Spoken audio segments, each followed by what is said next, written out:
Welcome to our session today, Building Independence in Preschoolers. During this session, you will learn strategies to support your child's independence during daily routines and activities. We will explore using clear directions, wait time, and prompting strategies that you can apply during interactions with your child at home. At the end of the session, you will be provided links to multiple resources to help you continue applying these strategies long after our session together. So let's get started. These are our 3 primary learning outcomes for our time together. By the end of the session today, we hope you will understand the importance of teaching independence to your young child, and we will define what we mean by independence and why we teach it to our children. Second, we will learn about wait time and different prompts you can use at home. We will have some video examples so that you can see these prompting strategies in action. And third, we hope you will leave with some ideas of how to apply these different types of prompts to one of your bedtime routines at home. So what does it mean to be independent? For us today, a child is independent when they are able to complete a task or exhibit a behavior without prompts or cues. That means we are not verbally repeating those directions until they finish it or we have to do it for them. To be truly independent, our developmental expectation is that our child would be able to watch others, follow through with a routine or direction without the intervention or help of an adult. For example, to complete independently a bedtime task, such as brushing your teeth, if your child was fully independent, when you said brush your teeth, your child would stand up, go to the bathroom, put that toothpaste on the toothbrush, brush their teeth, rinse their mouth, and wipe their face. Now, we're talking about preschoolers. So when we talk about preschoolers, we're always working towards that next level of independence. So for some of our children, when we give the direction, time to brush your teeth, they would go walking with us to the bathroom when we offered our hand for them to join us. For other children, we said, time to brush your teeth. They would walk up to the bathroom on their own and even grab their toothbrush. And for other students, if we said time to brush your teeth, they'd head to the bathroom, get their toothbrush, put some toothpaste on it, and get started brushing their teeth. During our session today, you are going to learn some strategies to help your child move to their next current level of independence, whatever that next level of independence is in the routine for them. Next is the why. Why is independence so important for our young children to learn? First, it's because the more independent our children are, the more successful they can be in those inclusive opportunities interacting with peers. If your child can hang up their coat themselves, then they can get right to work joining their friends and play. But if they don't know how to hang up their coat and they have to wait for somebody to help them, they're missing out on that next part of the activity. So how do we teach them those skills so that they can be independent and do that play and part of that routine on their own so they can be part of all the activities? Another important reason is that teaching independence is it builds huge confidence boosts. All children love to have that feeling of I can do it myself. And when independence is taught, especially during those routines and things they do every day, their successes are going to give them the confidence they need to try new things. Think about yourselves. Maybe you've taught yourself something with Google. After you've watched the video several times and slowly gone through the steps, by the end, you did it yourself and you feel empowered to take on the next home project or the next cooking lesson because you've taught yourself. That's the same way your children feel as they're learning to take care of themselves. Another reason to teach independence is when our children are independent, our lives as adults and educators are easier. When our children can complete daily tasks and routines and do them more on their own, it frees up more time to enjoy doing other things we enjoy doing together. If they can do their own stuff, we can do other things together. If getting ready for bed is independent for your child, they're actually going to be calmer and feel like they're taking care of themselves during that routine time instead of the fight, which is going to set them up for success with snuggling and sharing a book before going to bed. And finally, the more independent our children are, the less they are going to rely on others to meet their needs. This builds safety and advocacy skills. We want them to feel as independent as possible and not to have to rely on others to do everything for them. Our goal is always to make our children as independent as possible and take them to that next step. So for the purpose of today, we're going to be using the bedtime room as one of our focuses. Take a moment and reflect on this question. What are some of the ways you support your child in being independent in their bedtime routines? You may even want to stop the video and write these down, because having the list in front of you will help you apply some of the information I'm about to share with you about how to give those directions and what prompts you might use to support your child in carrying them out. For example, think about what questions do you give? Where are the materials you're going to be using during the routine? Are they accessible and easy for your child to use or get to? What skills does your child already have? And what are the ones you're still having to really help them with? These ones you're still helping them with could be the next ones that you teach them to learn to be more independent in, and maybe the ones you focus on today. So take a minute and pause the video and write down some ways you are already supporting your child's independence with bedtime. And when you're ready, come back.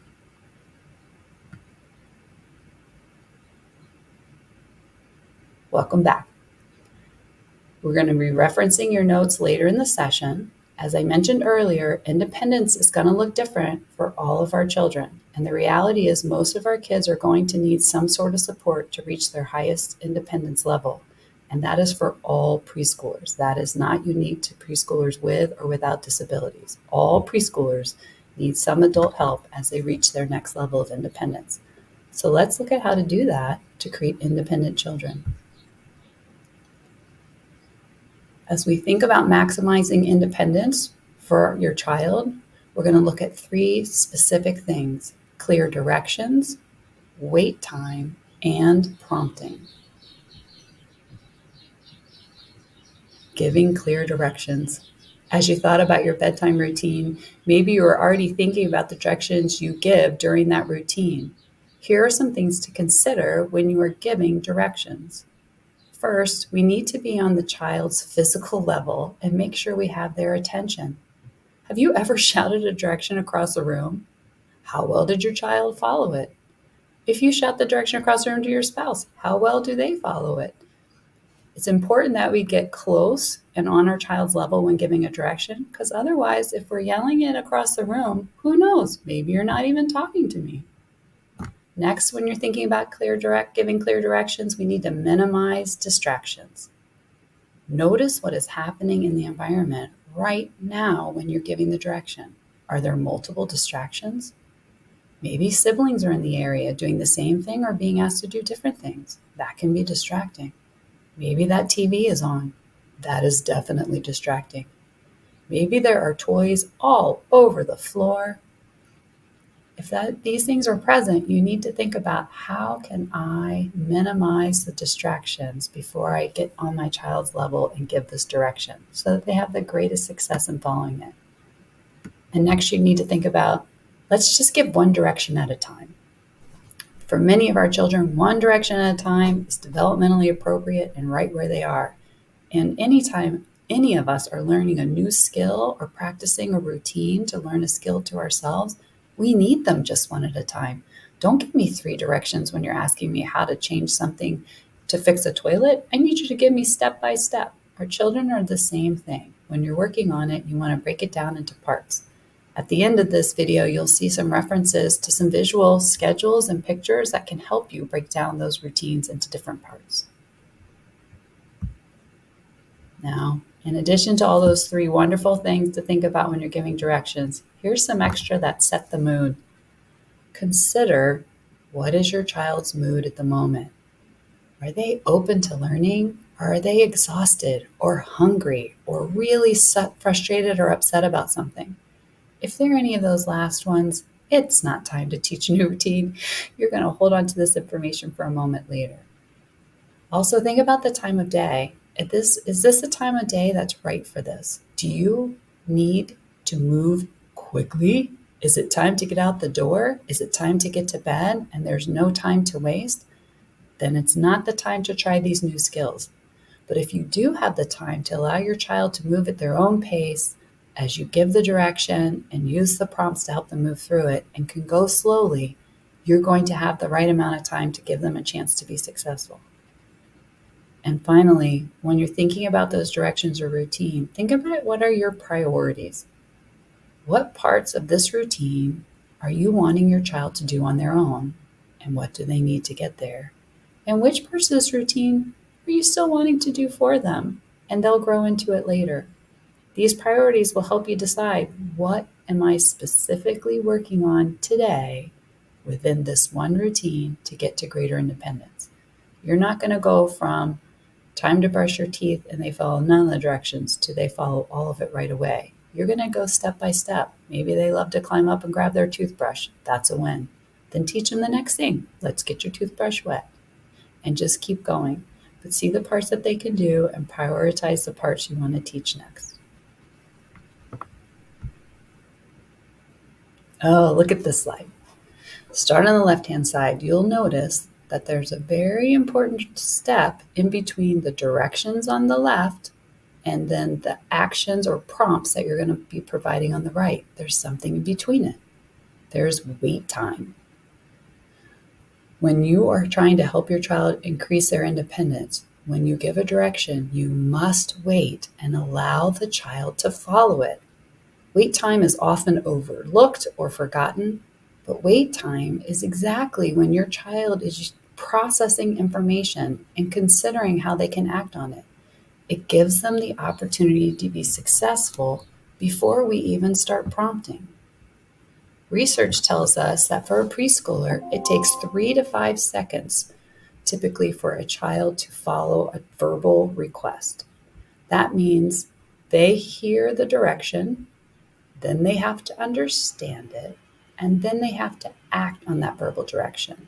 For many of our students, it will be longer, like 5 to 15 seconds. So much is going on in our children's brains during these 5 to 15 seconds. We just have to take the time to let our children hear, understand, and start following through. We must wait after we give the direction to see what they will do. This wait time also allows for a necessary struggle for our children. Wait time can provide just enough time for our children to struggle a bit with the task. And in that struggle, they may be successful, and their reward for that independent struggle is completion of a task that is so much sweeter than without that struggle. In the struggle, you will also have the opportunity to see, what is your child remembering? What do they still need help with? Wait until they look up to you for help. And if they look up at you, before you start helping, give them a smile and say, yeah, keep going. You got it. And see what they do. Now, I will tell you, 5 to 15 seconds is very uncomfortable. So let's experience it and plan for the discomfort. I'm going to give you a direction, and I want you to wait 10 seconds before following it.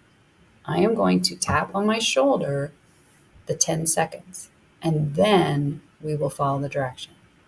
Okay, I'll give a direction, we'll count to 10, and then we will follow it. Let's try. Touch your head 3 times.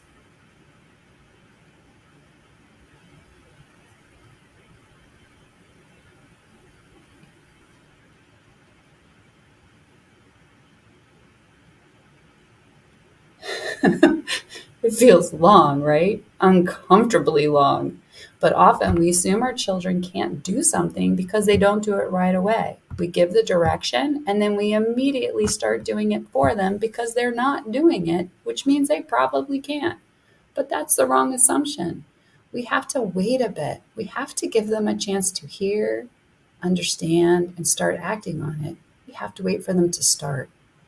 If they are used to you doing it for them, when you first start doing this, they're going to look at you like, all right, let's go. Start doing it to me. And that's when you have to remind yourself, I'm going to wait. And that's where you also have to give them feedback. I know you can do it. You do it. You do it. And see how that encouragement goes. See what your child shows you they can do.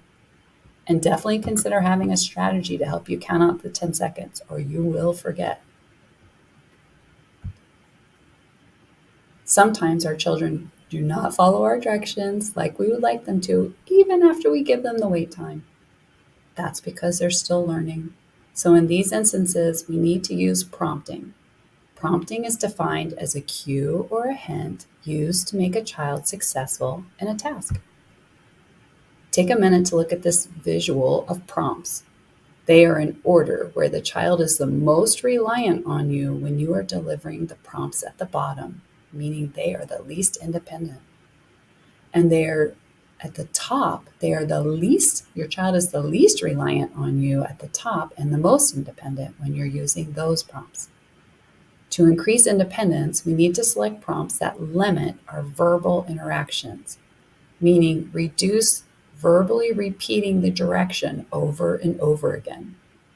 Maybe you've heard yourself repeating the directions in the past. Often it leads to a great deal of frustration, at least it does for me. And often it does not necessarily result in the child following the directions better. Repeating verbal direction is actually the most restrictive prompt. Notice it's right at the bottom. Today, we are going to concentrate on the prompts at the top.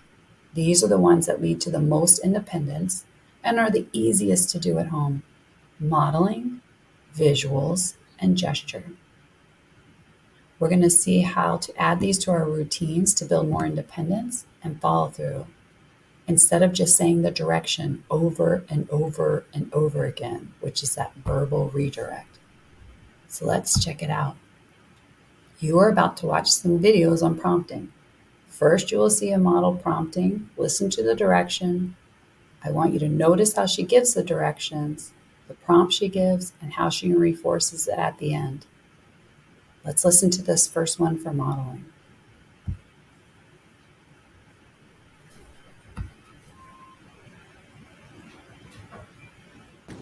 The next prompt that we're going to show you is the modeling prompt. It is used after you give the direction. You're going to then model the action that you want the child to perform. The child will imitate it, and then you will use reinforcement.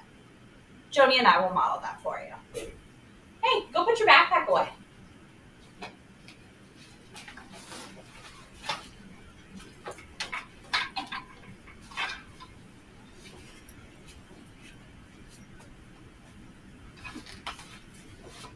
Look at you, you put your backpack away.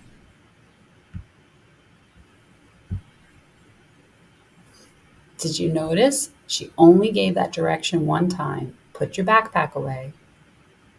Did you notice? She looked at the child and had their attention. They were watching her while she was modeling how to hang up her backpack. And did you notice at the end, she reinforced the student by stating exactly what the child did so they know they followed the direction. Good job, you hung up your backpack. Now, one thing was missing. Did you catch it? It's wait time. That's because in this video, because we're making it ourselves, the person was doing it so quickly.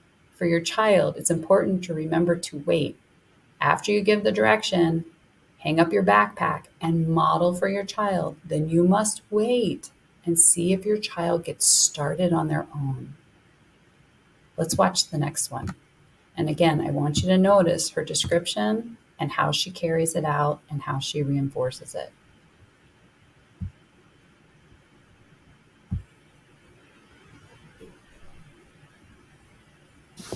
So the next prompt that we're going to show you is the visual prompt. And that's where you give the child a direction and then a visual representation of what the direction you want them to follow. Sometimes it could be a schedule, or it could just be a shape that they match to the place they need to go to get them there. Joni and I will model this for you. Joni, go put your backpack away.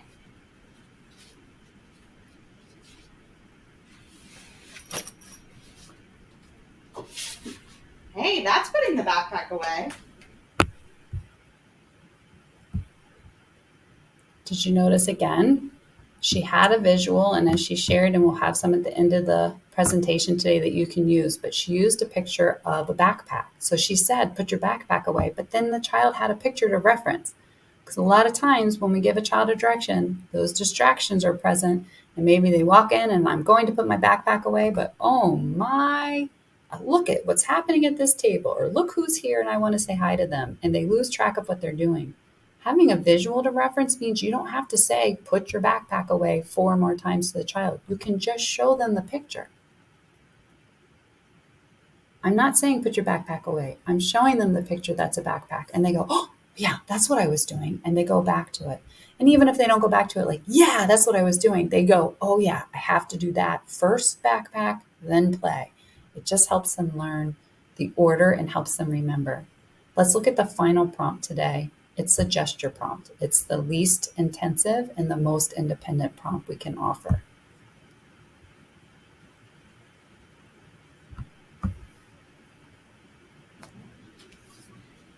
The next prompt that we're going to show you is the gesture prompt. And that's where you give a gesture or a point in order to help the child follow the direction that you're given. Joni and I will model that for you. Joni, go put your backpack away.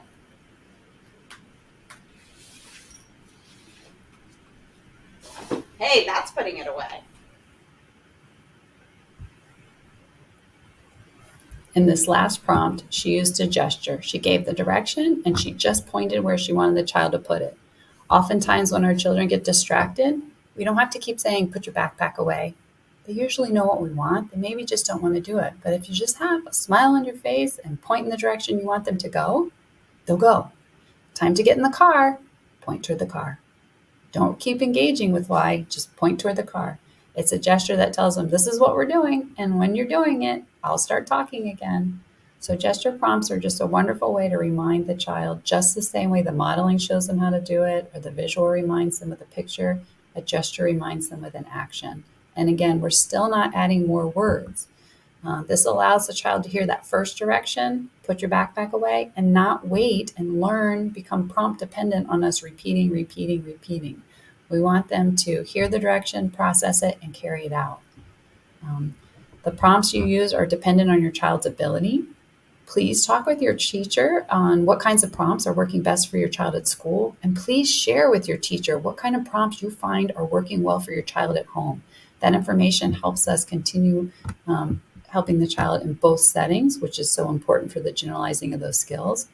And know that prompts should be faded once a child has started copying you with a modeling prompt. You don't have to do the whole action anymore. You might move up to the visual or just the gesture and point, say, put your backpack away and point in that direction, and they'll just start getting started. They don't need you to model it every single time. Sometimes our kids get used to us doing even the prompts, and we have to be careful. And the more independent they come, the less prompts we give them, and we watch them struggle a little bit. And be like, what do you need to do? And if they remember themselves at the end, yeah, you remembered, you put your backpack away. It just builds so much independence. All right. Now that we've seen the prompts of modeling, visuals, and gestures, let's apply them to a bedtime routine. As you can see here, there's a visual schedule of a bedtime routine. And as you look at it, there are so many steps. No wonder it's hard for our children and for ourselves to make it through bedtime routine. Take a look at those steps and start considering, to select what's one part of this bedtime routine I want to work on for independence. Think about which steps your child may already be doing well or close to doing on their own. Start there.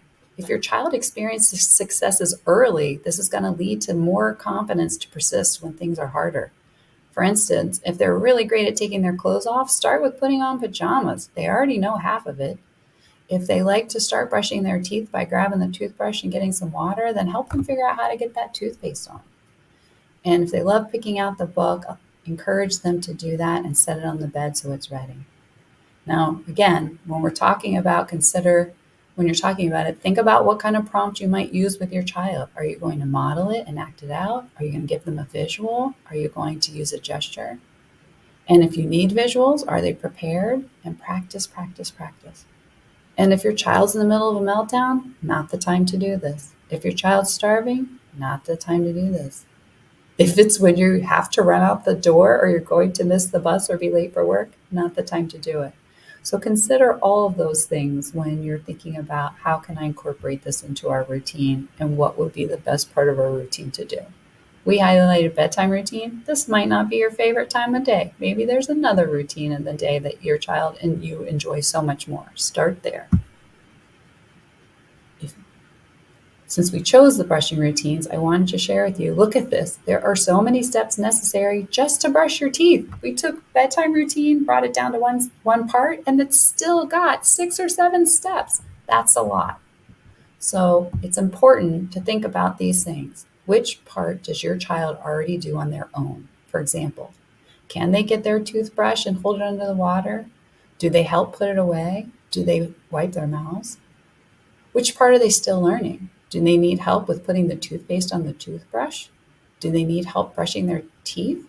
Do they need a reminder to rinse their mouths? And if so, which prompts would help? If they need help putting toothpaste on the toothbrush, maybe you put the toothpaste on a little paper plate or something next to it, and you put a dab of toothpaste there, and they just rub their toothbrush against it and get the toothpaste on it. That allows them to be independent and do that part without having to learn how to squeeze the tube. And you can show that. You can model it. You can put some there, scoop it with your toothbrush, and start brushing. You're modeling what to do.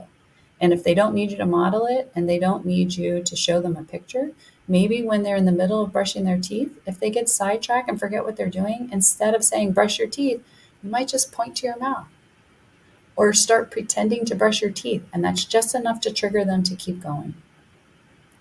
These are just kinds different ways that you can use these different prompts with your child when you're sharing about the routines. This is just unique to brushing your teeth, but think about it across all those routines and what you could do. On this next slide, I have some visuals, and consider these questions as you go.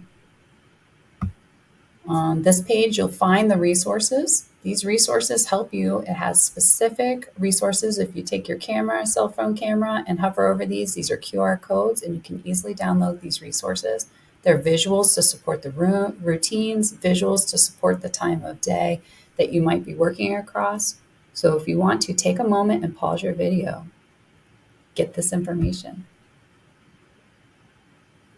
And here are 2 more resources to help you get ideas with direction giving and prompts to help your child. I have to tell you that the one on the right-hand side, the Family Routine Guide, I love this resource. It has so many different routines that we can find challenging at home or school, and I reference it all the time to get more ideas. I hope you will find this tool helpful also. Thank you again for taking the time today to watch this video. We're all learners, and we're always adding to our practices to support our students and our children. So I thank you for taking the time to learn more about different prompting techniques that will support your children in being more independent in those daily routines and increase their independence in life. If you have any additional questions, check out those resources with the QR codes, and also reach out to your child's teacher. You can share the resources and the information you learned today and ask for some guidance on what they're seeing in the classroom that works for your child. And you can share the same back with them to support their work with your child at school. And if you're interested in learning more about supporting children's daily routines and building their language during that, we have another session, Early Childhood Language at Home, Making the Most of Daily Routines. You may want to check that one out too.